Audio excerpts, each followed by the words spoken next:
नमस्कार दोस्तों, आज के हमारे इस वीडियो में हम आपके लिए गोपाष्टमी की दो पौराणिक कहानियां लेकर आए हैं।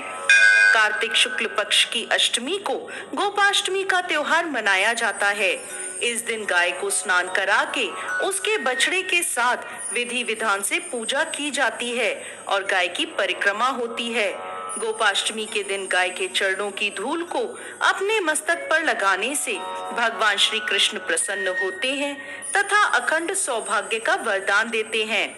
गोपाष्टमी की प्राचीन कथा के अनुसार प्राचीन काल में जब भगवान श्री कृष्ण 6 वर्ष के थे, तब वह माँ यशोदा से कहने लगे, माँ, मैं बड़ा हो गया हूँ, अब मैं बछड़े चराने नहीं जाऊंगा, अब मैं गौ माता के साथ जाऊंगा। इस पर यशोदा माँ ने नंद बाबा पर बात टाल दी और कहा, एक बार अपने बाबा से पूछ लो। इस पर भगवान श्री कृष्ण नंद बाबा से जाकर कहने लगे, बाबा बाबा, अब मैं बछड़े नहीं बल्कि गाय चराने जाऊंगा। नंद बाबा ने भगवान श्री कृष्ण को समझाने की बहुत कोशिश करी, लेकिन बाल गोपाल की हट के आगे उनकी एक ना चली। फिर नंद बाबा ने श्री कृष्ण से कहा, ठीक है, पहले तुम जाकर पंडित जी को बुला कर लाओ ताकि उनसे गौ आचरण का शुभ मुहूर्त पता लग सके। भगवान श्री कृष्ण दौड़े दौड़े पंडित जी के पास गए और एक ही सांस में बोले, पंडित जी, आपको नंद बाबा ने गौ आचरण का मुहूर्त देखने के लिए बुलाया है। आप आज का ही शुभ मुहूर्त बता देना। अगर आपने मेरे कहे अनुसार करा तो मैं आपको खूब माखन मिश्री ला कर दूंगा। पंडित जी भगवान श्री कृष्ण की बात सुनकर मुस्कुरा दिए और नंद बाबा के पास गए और पंचांग देखकर गणना करने लगे। नंद बाबा पूछते हैं, पंडित जी, क्या बात है, बार बार क्या गिनती कर रहे हैं?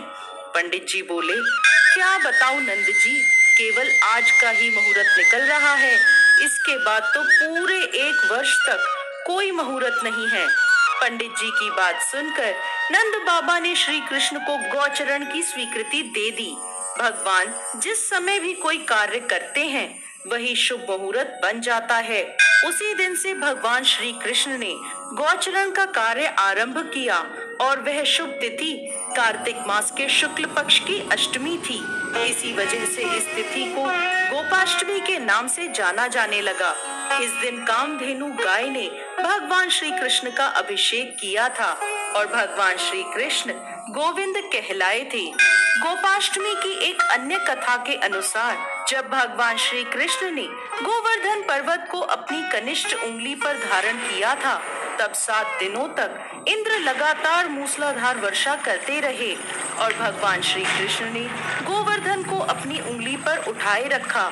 यह अद्भुत चमत्कार देखकर इंद्रदेव असमंजस में पड़ गए। तब ब्रह्मा जी ने इंद्रदेव को बताया कि श्री कृष्ण और कोई नहीं, भगवान विष्णु का ही अवतार हैं। यह सत्य जानकर गोपाष्टमी के दिन इंद्र ने अपनी पराजय स्वीकार करी और उनका अहंकार टूट गया। वो भगवान श्री कृष्ण की शरण में आ गए, जिसके बाद श्री कृष्ण भगवान ने कार्तिक शुक्ल अष्टमी के दिन गोवर्धन पर्वत को वापस धरती पर रखा था। इसी दिन से गोपाष्टमी का उत्सव मनाया जाने लगा। जय श्री कृष्ण भगवान।